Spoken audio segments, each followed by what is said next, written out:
하나님 말씀 같이 보겠습니다. 누가복음 21장 20절부터 28절입니다. 누가복음 21장 20절부터 28절을 교대로 한 절씩 읽겠습니다. 교대로 한 절씩.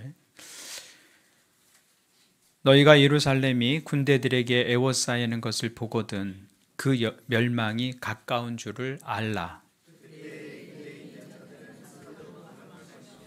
성내에 있는 자들은 나갈 것이며 촌에 있는 자들은 그리로 들어가지 말지.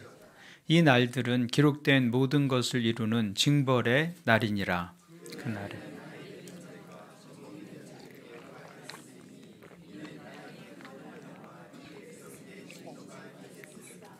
그들이 칼날에 죽임을 당하며 모든 이방에 사로잡혀 가겠고 예루살렘은 이방인의 때가 차기까지 이방인들에게 밟히리라. 땅에서는 민족들이 바다와 파도의 성난 소리로 인하여 혼란한 중에 곤고하리. 사람들이 세상에 임할 일을 생각하고 무서워함으로 기절하리니 이는 하늘의 권능들이 흔들리겠습니다. 그때 사람들이 인자가 구름을 타고 능력과 큰 영광으로 오는 것을 보리라. 같이 읽죠. 이런 일이 되기를 시작하거든 일어나 머리를 들라. 너희 속량이 가까웠느니라 하시더라. 아멘. 오늘 예배 오신 여러분들을 다시 한번 환영합니다. 한 번 더 인사 나누겠습니다. 새해 복 많이 받으십시오. 네, 감사합니다. 네. 기독교 역사관은 순환이나 윤회가 아닙니다. 기독교의 역사관은 이제 직선입니다. 직선이라고 하는 것은 시작이 있고 끝이 있다. 그런 말이죠. 개인의 삶도 시작이 있고 끝이 있습니다. 그 개인의 삶의 총화가 역사잖아요, 역사. 그러니까 역사도 시작이 있고 끝이 있는 것이죠. 그래서 인간의 역사는 지금 끝을 향해 달려가고 있습니다. 언제 그 끝이 올지는 모르지만 그 방향성은 분명합니다. 인간의 역사는 끝을 향해서 달려가고 있다. 오늘 말씀에서는 그 세상의 끝날에 관해서 말씀하고 있습니다. 근데 말세나 이 종말에 관해서 이야기를 하게 되면 사람들이 항상 어디에 관심을 가지느냐 하면 언제 그날이 올 거냐, 언제. 그래서 수많은 그 종말에 관한 예언들이 있었죠. 해프닝들이 참 많았습니다. 근데 오늘날도 끊임없이 그 날을 예고합니다. 제가 잘 아는 후배는 교회에서 그런 은사 가진 어떤 그 영향을 받아서 한국의 전쟁이 미칠 날 일어나는데 우리 교회는 어려운 사람들을 돕는 사명을 받았다. 그래갖고 그 개척교회가 1억 원이 넘는 생필품을 쟁여놨어요, 사다가. 근데 그날 전쟁이 안 일어났어요. 그래갖고 그 1억 원이나 되는 생필품을 반납하고 다 반납 못하고 하여튼 큰 어려움을 당하는 것을 제가 보았습니다. 사람들은 그런 예언에 되게 민감합니다. 그래서 우리도 종말, 말세 이런 얘기를 하면 그때가 언제일지 또 그것을 계산하는 방법들을 기발하게 만들어냅니다. 그래서 하나님의 계시를 받았다는 사람들이 그 종말의 때를 막 예언하고 혼란을 가져다 주죠.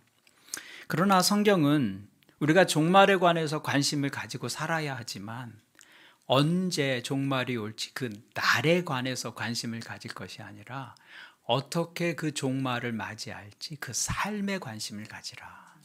이렇게 말씀하고 있는 겁니다. 그러니까 날에 관심을 갖지 말고 어디에? 삶에 관심을 가져라. 언제에 관심을 갖지 말고 어떻게 종말을 맞이할지 거기에 관심을 두라고 말씀하고 있는 것이죠. 종말론적인 신앙에서 가장 중요한 것은 언제가 아니라 어떻게입니다. 어떻게. 우리가 어떻게 그 날을 맞이할 것인가. 성경이 재림에 대해서 말씀하고 있는 가장 분명한 사실은 두 가지입니다. 재림, 종말 반드시 있다라는 것이고 두 번째는 그날은 오늘 더 가까워졌다라는 것입니다. 그게 확실한 거예요. 그게 확실한 두 가지 사실입니다. 오늘 말씀에도 보면 주님의 재림이 가까워질 때 나타나는 현상들에 대해서 말씀하고 있습니다. 말세가 가까워질수록 징조가 있다는 거예요. 징조. 예고가 있다는 것입니다. 어떤 일이 예고가 없이 갑자기 일어나는 일은 매우 드뭅니다. 사고도 그냥 어느 날 갑자기 일어나지 않습니다. 사고가 일어나기 전에 예고되었던 잦은 실수들이나 고장들이 있었을 것입니다. 근데 그런 것이 반복되어서 무시되었을 때 큰 사고로 터지게 되는 것이죠. 어떤 일이 예고 없이 그냥 한 번에 일어나는 일은 그렇게 많지 않습니다. 건강도 나빠질 때 전조 증상이 있잖아요. 어느 날 갑자기 사고가 아닌 이상 어느 날 갑자기 나빠지지 않아요. 전조 증상이 있다고요. 임산부가 아기를 낳을 때도 진통이라고 하는 증상이 출산 전에 일어나게 되죠. 마찬가지로 하나님께서 미리 말씀하시지 않고 심판하시는 법은 없어요. 그 날과 그 시를 정확하게 알려주시지는 않지만 알 만큼 알려주십니다. 짐작할 수 있어요. 그래서 그 징조에 대해서 이해하고 종말을 준비하라. 누가복음 오늘 본문에서 그렇게 말씀하고 있는 것이죠. 그럼 종말을 예고하는 징조들이 무엇입니까? 25절부터 보면 이렇게 말씀하고 있습니다. 1월 성신에는 징조가 있겠고 땅에서는 민족들이 바다와 파도의 성난 소리로 인하여 혼란한 중에 곤고하리라.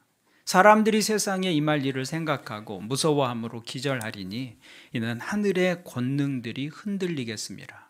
그때의 사람들이 인자가 구름을 타고 능력과 큰 영광으로 오는 것을 보리라. 이 말씀을 보면 하늘과 땅에 무시할 수 없는 놀라운 사건들이 생길 것이다. 그렇게 예고하고 있습니다. 또 땅과 바다에도 무시무시한 일들이 일어나게 될 것이다. 지진이 나고 태풍이 불고 쓰나미가 밀려오죠.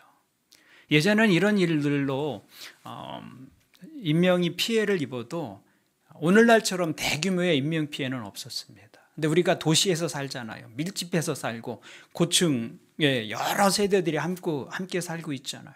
그래서 이런 재난들이 닥칠 때 이전과 비교할 수 없는 피해들이 나타나는 거예요. 똑같은 지진이나 똑같은 태풍이나 똑같은 쓰나미나 하더라도 이전에 당했던 인명피해나 손해보다 훨씬 더 큰 인명피해와 손해를 보게 될 수밖에 없는 것이죠. 이런 것들이 하나의 징조라는 것입니다. 징조. 그런 것들을 통해서 하나님께서 우리에게 말씀하시고 있는 거예요. 그런 사건들, 그런 재난들을 통해서. 그럼 하나님은 그런 것들을 통해서 우리에게 무엇을 말씀하고 계시는가? 영성학자인 헨리 나우엔이라는 분은 이렇게 말했습니다. 이 모든 사건을 통해서 존재의 중심을 자기 자신에게서 하나님께로 이동시키는 것이다.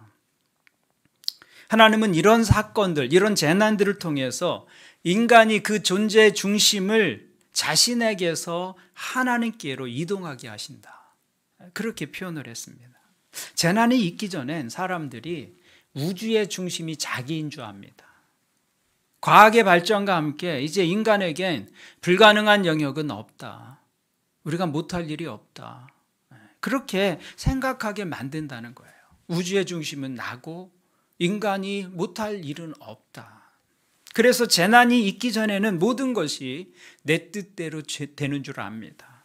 그런데 그런 큰 사건이나 감당할 수 없는 그 재난 앞에서 우리가 가진 것들이 정말 보잘것없는 것, 그렇게 21세기를 말하면서 과학을 이야기하고 기술을 이야기하고 할 수 없는 일이 거의 없는 것처럼 말했던 우리의 기술과 과학과 우리의 지식과 경험이 큰 재난 앞에 아무것도 아닌 그런 모습을 보게 되는 것이죠. 아, 세상은 우리 뜻대로 진행되는 것이 아니구나. 그때 비로소 알게 됩니다. 중심을 옮기게 되는 거예요. 내가 중심이었는데 하나님께로 삶의 중심을 옮기게 되는 것. 인간의 능력이 무한한 줄 알았는데 자연의 움직임과 그런 재해 앞에서 인간의 능력은 너무 미약한 것임을 다시 깨닫게 되는 것이죠. 지금 우리는 온 국민이 비행기 사고로 가슴 아픈 시간을 보내고 있습니다. 새해가 되었지만 새해라고 잘 느껴지지가 않아요. 여러 가지 사회적인 불안 또 이런 사건들이 이렇게 같이 오면서 새해가 새해 같지 않은 그런 특별한 25년을 우리가 맞이하고 있습니다.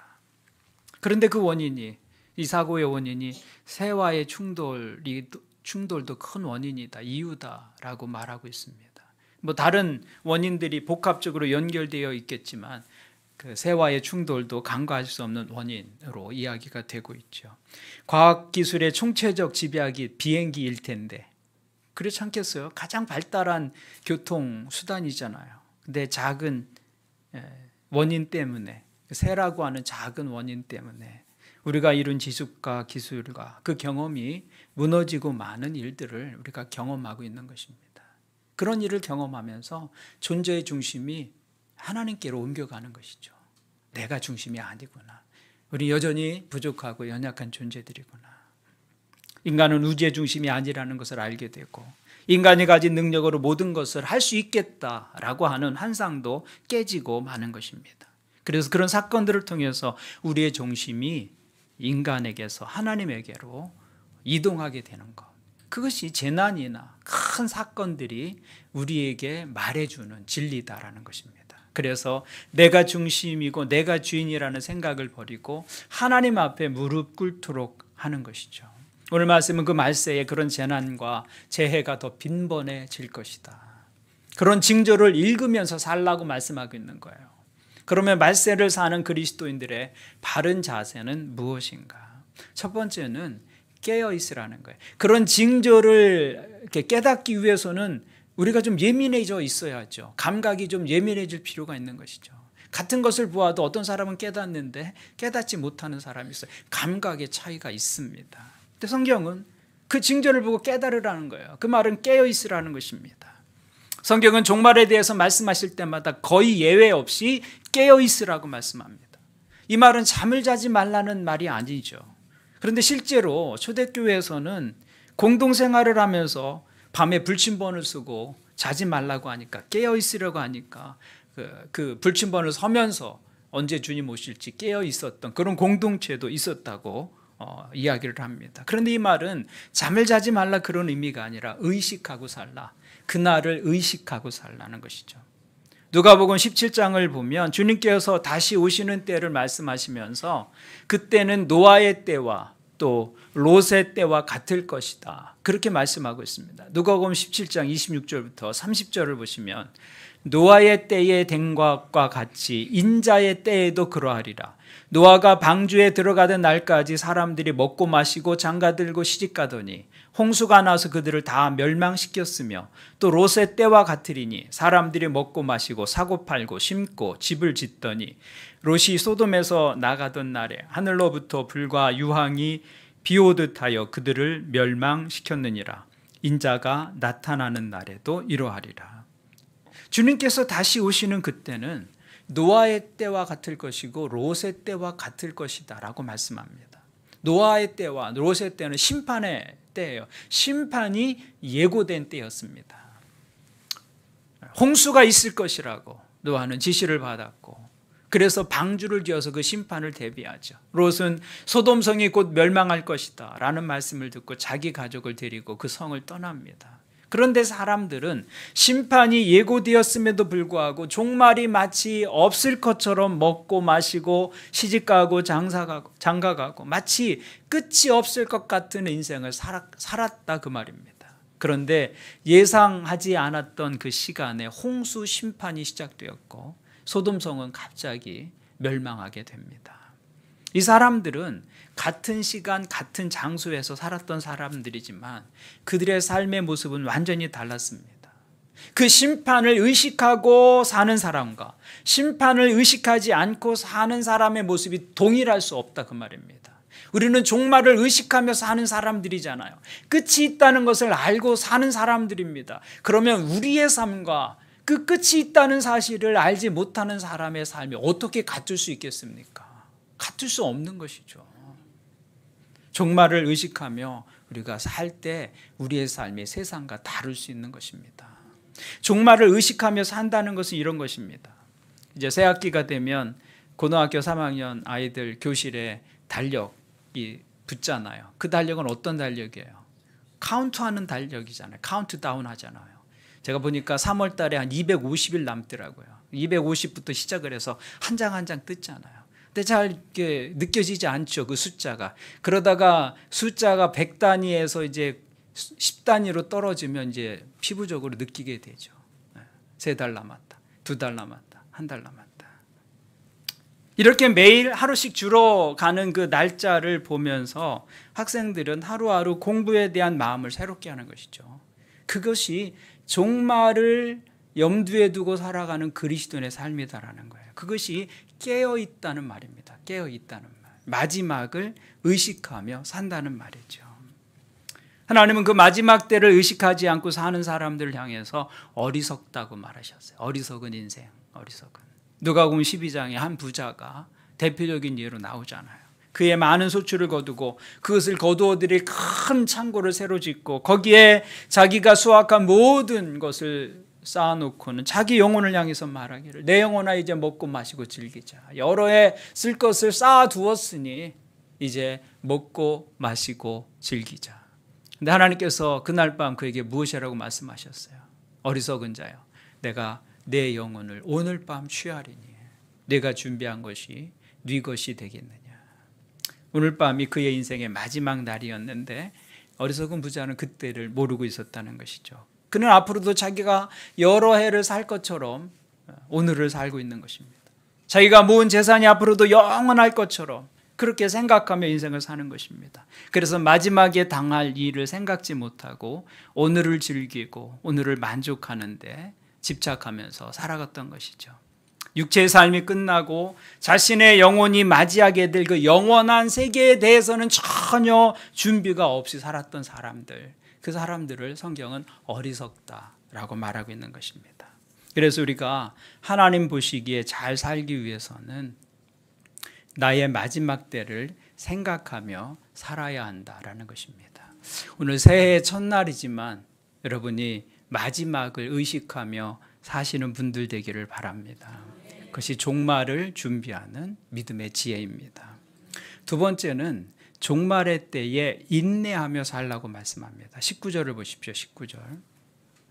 너희의 인내로 너희 영혼을 얻으리라. 종말의 때에 무엇을 통해서 영혼을 얻는다고 말해요? 인내. 재림의 때가 가까울수록 재앙도 많아지고 박해도 심해지고 어려움도 심해질 수 있는데 그 가운데 뚜렷하게 나타나는 한 가지 또 징조는 뭐냐면 참된 성도들이 승리하는 삶을 살게 된다는 것입니다. 신앙 때문에 어려움 생기고 박해가 생길 때 거짓 믿음은 주님을 떠날 수밖에 없죠. 배신을 선택하고 돌아섬을 선택할 수밖에 없습니다. 평안할 때는 드러나지 않지만 어려움이 있을 때, 고난 가운데 있을 때 거짓 믿음은 돌아서게 돼 있어요. 그러나 참된 믿음은 그 박해 속에서도 어려움 속에서도 무엇으로 나타난다는 거예요? 인내로 나타난다는 것이죠. 인내로 승리하게 된다. 인내로 너희 영혼을 얻게 될 것이다. 그러므로 말세를 당한 성도들의 삶의 모습을 한마디로 이야기하면 인내다라는 것입니다. 인내. 그러면 말세를 인내로 산다는 것은 구체적으로 무엇을 의미하는 것인가? 이를 악물고 부들부들 떨면서 참아내는 것인가? 성경은 그것을 인내라고 말하지 않습니다. 28절을 보면 말세에 인내하는 모습을 이렇게 묘사하고 있습니다. 이런 일이 되기를 시작하거든 일어나 머리를 들라.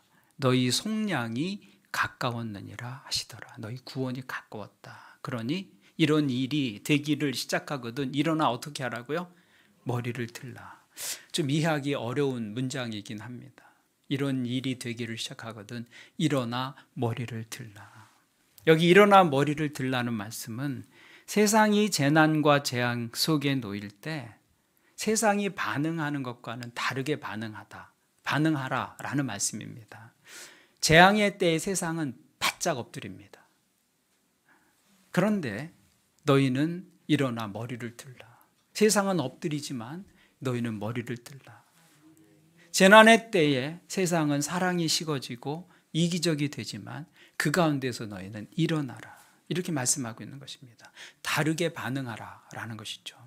마치 다니엘과 세 친구들이 모든 세상이 엎드렸을 때 어떻게 했어요? 머리를 들고 일어났잖아요. 그것이 말세의 우리의 믿음의 모습이어야 한다는 거예요. 베드로 사도께서도 이렇게 권면합니다. 베드로전서 3장 8절을 보니까 마지막으로 말하노니 너희가 다 마음을 같이하여 동정하며 형제를 사랑하며 불쌍히 여기며 겸손하며 악을 악으로 욕을 욕으로 갚지 말고 도리어 복을 빌라. 이를 위하여 너희가 부르심을 받았으니 이는 복을 이어받게 하려 하심이라. 우리의 부르심이 이것을 위해서 불렀다는 거예요. 고난 속에서 인내하는 믿음. 근데 그 고난 속에서 인내하는 믿음은 사랑할 수 없는 상황 속에서 사랑하는 것이고, 이를 악물고 인내하는 것이 아니라 사랑하며 인내하는 것이죠. 욕을 욕으로 갚지 않고 악을 악으로 갚지 않고 다르게 반응하면서 살아가는 것이 믿음 안에 있는 인내의 모습이다라고 말하고 있는 것입니다. 고난이 올 때 사람들이 독해집니다. 독해지지 않으면 견딜 수가 없잖아요. 독해져야 살아남을 수 있죠. 그래서 말세의 세상이 살기 어려워지는 이유는 재난과 재앙과 그런 전쟁과 기근 속에서 사람들이 이기적이 되고 독해지기 때문입니다. 고난이 올 때 사람들의 마음이 차가워집니다. 여유가 없죠. 마음의 여유가 없죠. 그래서 이기적이 되고 자기 중심적이 됩니다. 자기가 우선이에요. 쉽게 미워하고 쉽게 원망하고 쉽게 불평합니다. 그래서 고난 속에서는 증오가 삶의 에너지가 될 때가 참 많습니다. 여러분 주위를 보십시오. 어려움을 당하고 있는 어떤 사람은 삶의 에너지가 증오예요. 증오. 그 어려움 속에서 내가 이렇게 된 건 누구 때문이라고 원망하고 불평하고 미워합니다. 입만 열면 불평이고 원망하고. 그 에너지, 그 증오의 에너지로 살아가는 거예요. 증오의 에너지로. 그런데 성경은 그래서 세상에 사랑이 식을 것이다 이렇게 말씀하고 있는 것이죠. 그러나 그리스도인들은 그 고난 속에서도 사랑함으로 인내하는 사람들이다 그렇게 말씀하고 있는 것입니다. 어떻게든 자기 한 몸 살자고 참고 견뎌내는 것이 아니라 그 상황 속에서도 사랑으로 세상을 이겨내는 삶을 사는 것, 그것이 성도들의 인내의 모습이다라고 말씀하고 있는 것입니다. 모두가 납작 엎드려서 상황만 살펴요. 어떻게 하면 나를 보존하고 어떻게 하면 이때를 모면할 수 있을까? 그렇게 바짝 엎드려서 상황을 살필 때 그때 어떻게 하라고요? 너희는 일어나 머리를 들라. 그들과 똑같이 살지 말고 다르게 살라. 다니엘과 그의 세 친구들이 모두가 엎드렸을 때 머리를 들고 일어선 것처럼 세상과 다르게 반응하며 살라. 그렇게 말씀하고 있는 것이죠. 그러면 어떻게 이 고난의 때에 사랑이 가능합니까? 나 살기도 힘든데 어떻게 그게 가능해요? 어떻게? 그것은 고난이 하나님의 은혜와 만날 때 가능한 것입니다. 우리 힘으로는 불가능합니다. 여러분 우리 힘으로는요 다 똑같이 반응할 수밖에 없어요. 남 엎드릴 때 엎드려야죠. 그래야 살 수 있죠. 그러나 그 고난이 하나님의 은혜와 만나면 우리가 다르게 반응할 수 있다 그 말이에요. 고난이 은혜와 만나면 자신을 넘어서는 믿음이 됩니다. 고난이 하나님의 은혜와 만나면 그 고난이 그 성도를 이기적이 되도록 하지 못합니다. 그 속에서도 남을 돌아볼 수 있는 그런 사랑의 마음을 품게 하는 것이죠. 하나님의 은혜가 있으면 고난이 성도들로 하여금 다른 사람들을 사랑하는 일을 그만두지 못하게 합니다. 그러므로 중요한 것은 하나님의 은혜에 뿌리 박은 삶을 사는 것이죠. 그때 고난의 때에도 성도들의 삶은 시들지 않는 것입니다. 그래서 머리를 든다는 것은 하나님의 은혜를 바라는 삶을 이야기하는 것입니다.